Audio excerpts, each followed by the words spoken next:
It all started as a harmless distraction. A swipe here, a swipe there, matching with strangers on the dating app to pass the lonely evenings in my dimly lit apartment. The moment I matched with Claire, her profile seemed perfect. A radiant smile, piercing green eyes, and a bio that felt tailored to me. Her humor, her favorite movies, even her obscure taste in music aligned eerily with mine, and I couldn't help but be drawn to her. Our conversation was instant and fluid, like we'd known each other forever. But as the days went on, subtle oddities began to emerge. Her responses were too perfect, too fast, as if she anticipated my every word. When I joked about my childhood fear of basements, she replied with, "What's there to fear when the dark already knows you?" I laughed it off at first, thinking she was just being cryptic, but the unease began to fester when she started asking strange questions. "Do you feel safe at home?" Or, "What time do you usually sleep?" One evening, she sent a photo of herself, sitting in what appeared to be her dimly lit room, her green eyes glowing faintly against the shadows. Something about the angle felt wrong, almost as if the photo had been taken from a vantage point that didn't belong to her. I tried ignoring the growing dread, but then came the night she insisted we video chat. Her voice was melodic, almost hypnotic, yet there was a strange delay in her movements, like watching a glitchy live stream. She tilted her head slightly and asked, "Have you ever felt someone watching you from the dark?" My spine stiffened, and I ended the call abruptly, telling myself it was just my imagination. That night, as I lay in bed, my phone vibrated with a single message from her. "I'm closer than you think." I bolted upright, heart hammering, and instinctively glanced around the room. It was empty, or so I thought. I turned on all the lights and noticed something that made my stomach drop. The faint scent of lavender, the same scent Claire had mentioned as her favorite.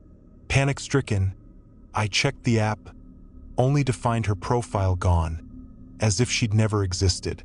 Desperation set in, and I scrolled back through our conversations, but they were wiped clean, every trace of her erased.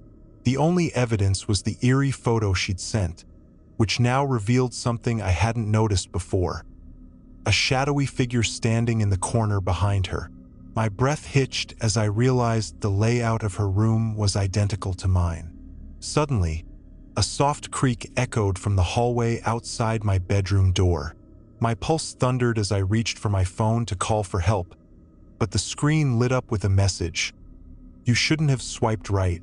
Before I could react, the door creaked open, revealing a figure with glowing green eyes, her smile far too wide, her voice whispering, "I've been waiting." The last thing I saw was her face as she lunged forward, the screen of my phone going dark as it slipped from my trembling hands, her laughter echoing into the black abyss.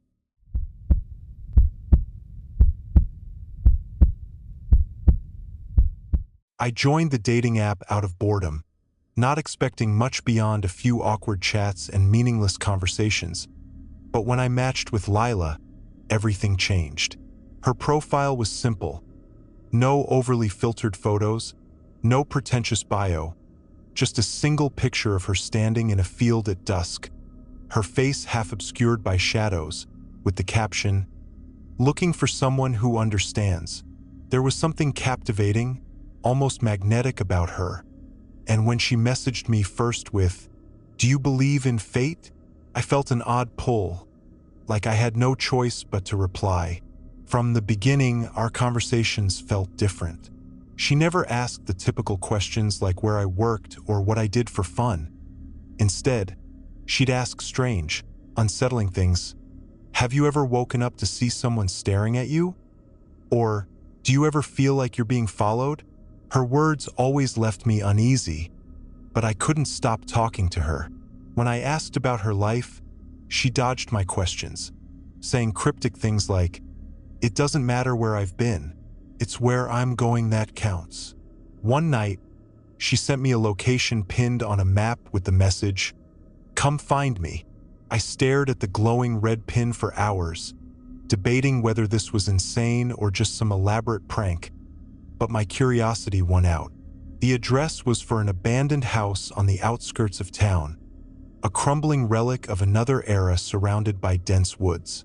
The windows were shattered, the door slightly ajar, and the air around it felt heavier, like the house itself was watching.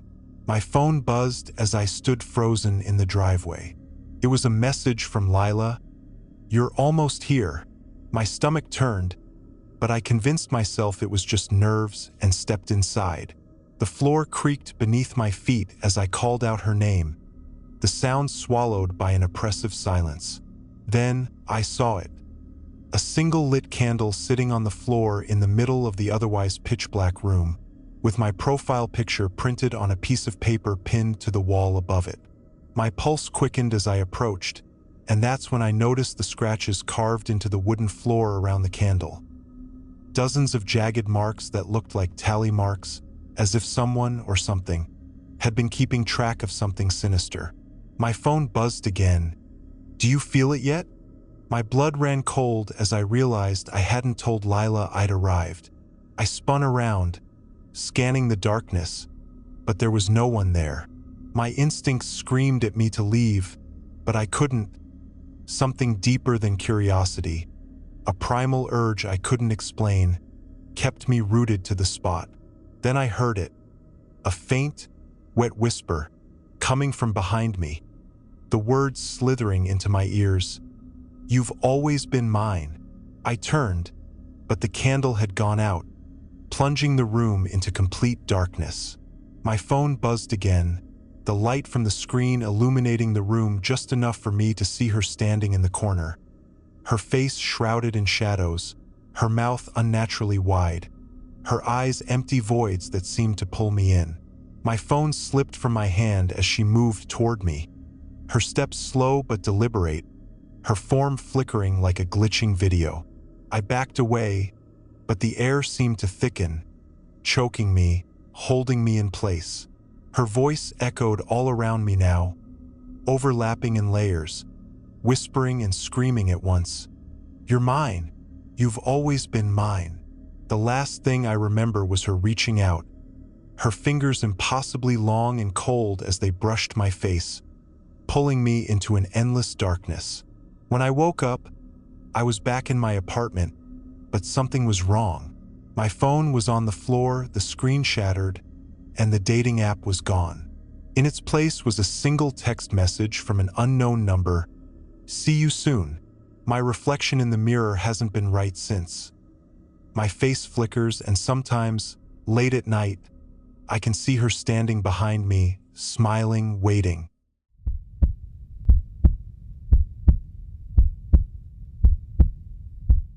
It started on a cold, quiet night when the loneliness felt unbearable, and against my better judgment, I downloaded a dating app, swiping mindlessly through profiles until I landed on hers. Her name was Evelyn, and her profile was unlike any other. Her photos were old, grainy, as if taken decades ago, and her bio read simply, "I've been waiting for you." It felt odd, but something about her eyes in the pictures, a piercing, glassy stare that seemed to follow me, made me linger. When we matched, her first message arrived instantly. "I knew you'd come." I should have unmatched her right then, but I didn't.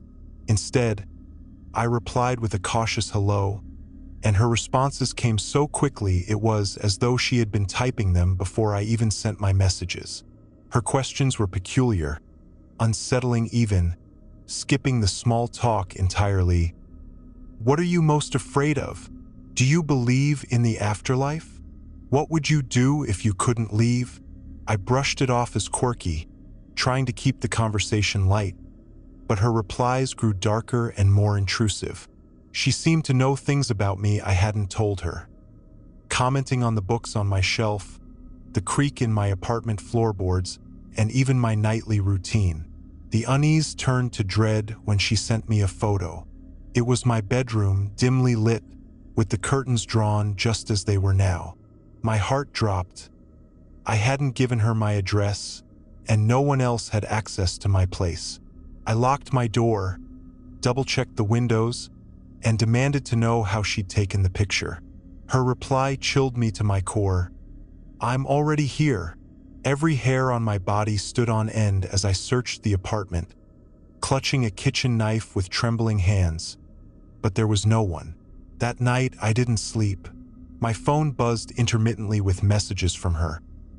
Details about my childhood, the names of people I hadn't spoken to in years, and strange warnings like, "Don't open the closet." The messages stopped at 3:33 a.m., and I finally dozed off from exhaustion. When I woke, my phone was in my hand, and the app was open to her profile. Her last message, time-stamped minutes ago, read, "You looked so peaceful when you slept." I deleted the app in a panic, but that didn't stop her. Over the next few days, texts came from unknown numbers, each message more disturbing than the last. "Your curtains are lovely. Do you like the way I rearranged your books?" And finally, "It's almost time." I stopped going home, crashing on friends' couches and even sleeping in my car. But no matter where I was, she found me.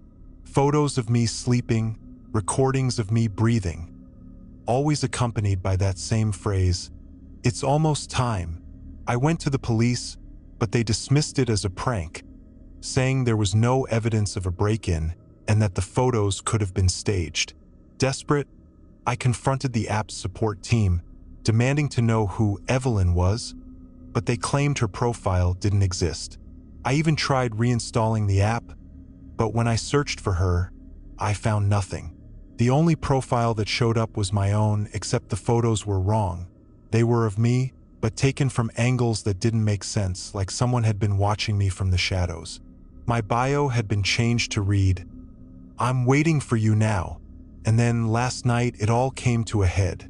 I was sitting in my car, parked on an empty street, trying to stay awake when my phone buzzed. It was a video message. With shaking hands, I opened it, and the screen filled with grainy footage of me sitting in the car, just as I was now. But behind me, in the back seat, was a figure. Pale, motionless, her face shrouded in darkness except for her eyes, those piercing, glassy eyes. I spun around, knife in hand, but the back seat was empty. When I turned back, the screen had gone black, and a single message appeared, "It's time." The car door locks clicked shut, one by one, and no matter how hard I pulled, they wouldn't budge. Then I felt it, a cold breath on the back of my neck and the softest whisper, "You shouldn't have swiped right."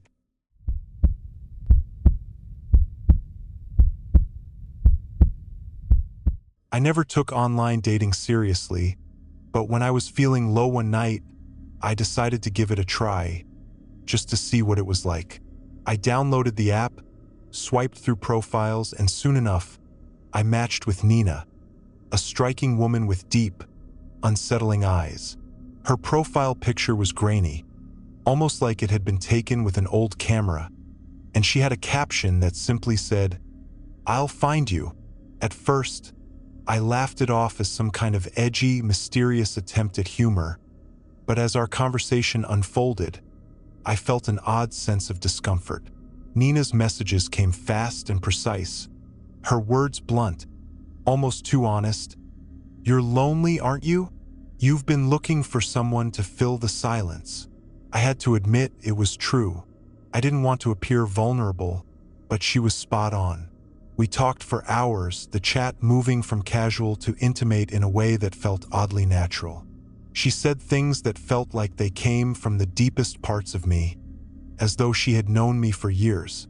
When I mentioned how quiet my apartment felt sometimes, she replied with, "I can hear you when it's quiet. I know what it sounds like when you breathe at night." I thought she was just playing with words, but the next day, I received a picture. It was taken from outside my apartment window, a shot of me sitting in my living room, staring at my phone. My heart raced, and I immediately asked how she knew where I lived. She responded, I told you, I'll find you. I felt a chill crawl up my spine. I blocked her, deleted the app, and told myself it was all just a sick prank. But that night, I woke up to a notification on my phone. The app had reinstalled itself. Nina's profile was there, like nothing had ever happened. She had posted a new picture, this time a close-up shot of my face while I was sleeping, taken from the end of my bed. The caption read, "You look so peaceful when you're asleep. I think I'll stay for a while." Panic hit me. I grabbed my phone, but before I could block her again, it buzzed with a new message. "I've been here for longer than you think." My mind raced as I scrolled back through our messages. There were things she had said that I hadn't noticed at first, small details that shouldn't have been possible. She knew things about my childhood, about the time I got lost in the woods for hours when I was 10. How did she know that? I decided to confront her. I sent a message, "Who are you?" The reply came almost instantly, "I'm the one who has always been waiting for you. You just didn't know it yet." I froze. My apartment felt colder. The lights flickered. I tried to sleep, but every time I closed my eyes, I heard faint scratching sounds coming from the walls, as though someone was trying to claw their way in. I couldn't take it anymore. I called my friend, asking if I could stay over, but when I turned to grab my keys, I froze. The door to my apartment was wide open. I didn't remember leaving it that way. My heart pounded in my chest. I walked over slowly, peering out into the empty hall. Nothing, just silence. But as I stepped forward, something caught my eye. A shadow moving across the hallway, barely visible, as though someone was walking just out of sight. I slammed the door shut and locked it, then stumbled back, my legs shaking. The phone buzzed again. This time, the message was different. "I'm closer than you think." I wanted to scream, but the words wouldn't come. I sat there, paralyzed with fear, waiting for the inevitable. Suddenly, my phone rang. It was Nina's number. I didn't answer, but the ringing kept going, louder and louder, until finally, I picked up. But the line was dead silent. Nothing but breathing, slow, deliberate, like someone was standing on the other end, watching me. I threw the phone across the room, my heart hammering. The silence in the room was suffocating.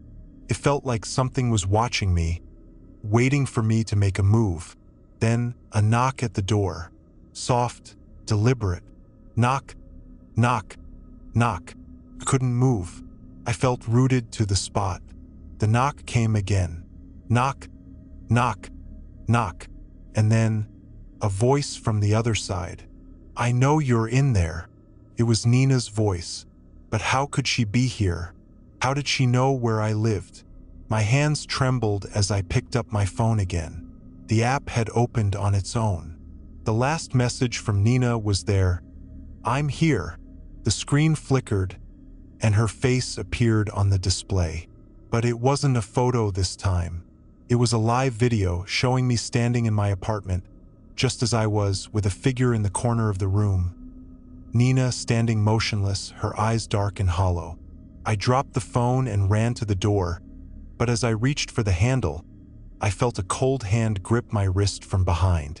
The whisper came again, this time louder and more distorted. "You shouldn't have swiped right."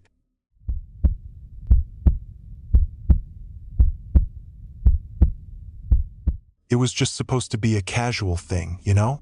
A late-night boredom killer. I'd been swiping through a dating app while my mind wandered aimlessly, half drunk, half stressed, wondering if I'd ever find someone who actually cared. Her profile popped up, Rachel. She looked beautiful in her photo, her smile radiant, but something about her felt off. Her bio read, "I'll make you feel seen."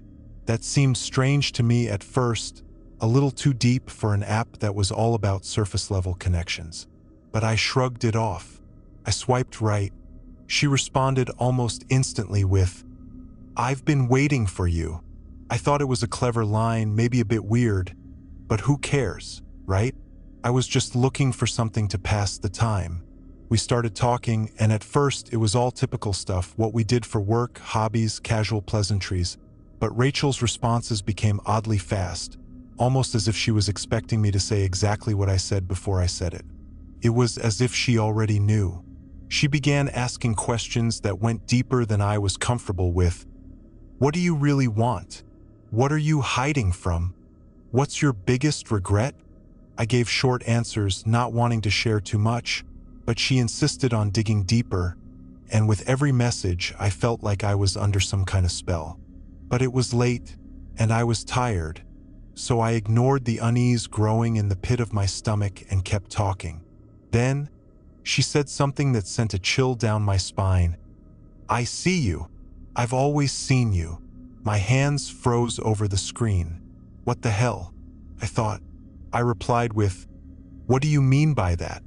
The response was immediate. I've been watching you for a long time, since the very first time you swiped. My heart started racing. I slammed my phone down and checked the room behind me, half expecting someone to be there. But no one was, just the usual mess of a quiet apartment. I picked up my phone again, trying to dismiss the odd feeling in my chest. I didn't want to engage any longer, but I couldn't stop myself. You're just a creep. Who are you really? I typed. The reply came so quickly it made me flinch. I'm already in your home. My blood ran cold. The words blurred on the screen as I stared at them, my mind racing. How could she know where I lived? How could she possibly know that? I bolted out of my chair and checked every window, locked the door, pulled the curtains shut, but nothing felt secure enough. My phone buzzed again, and I almost didn't want to look, but I couldn't stop myself. I see you. I see your reflection. I looked into the mirror across the room. Nothing. I kept my eyes fixed on it for a few seconds before checking my phone again. You're getting closer to me. I can feel it. The message was followed by a series of new photos of me, taken from the exact angle I had just been standing. There was no way she could have taken them, I thought. I hadn't left my apartment. I hadn't even opened the door. But then I remembered. I had left my windows open earlier that day. Panic surged through me. I started checking the locks, peeking out from behind every curtain, every corner, expecting her to be standing right there. I couldn't find her. The place felt suffocating. I felt trapped.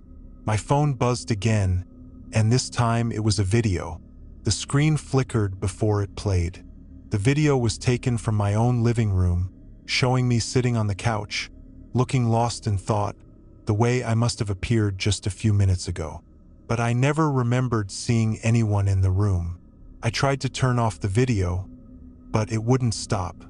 My eyes were glued to it, the image of myself staring back at me, only I wasn't alone.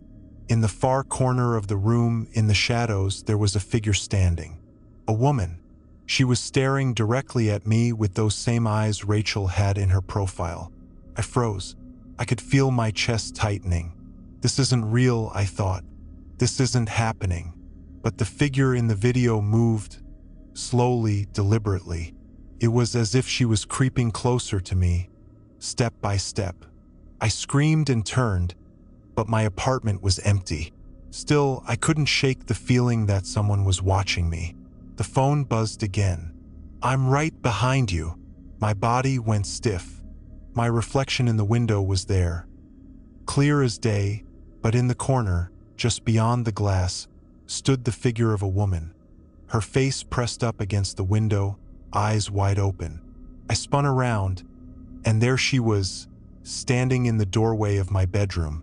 Couldn't scream. My breath caught in my throat. Her eyes locked with mine. I told you, I've always seen you. The voice was so soft, so soothing, yet it sent a ripple of terror through my spine. Before I could move, she stepped forward, and the world went black. The next morning, I woke up in my own bed, confused, disoriented. My phone was gone. I didn't know how, but it was just gone. The app wasn't installed anymore, but somehow my account was still there. The message I saw last was still on my screen. I'm always here, just a swipe away. I left my apartment that day, but every time I looked in a mirror, I saw her, standing just behind me, waiting. She was never gone. She had always been here, watching.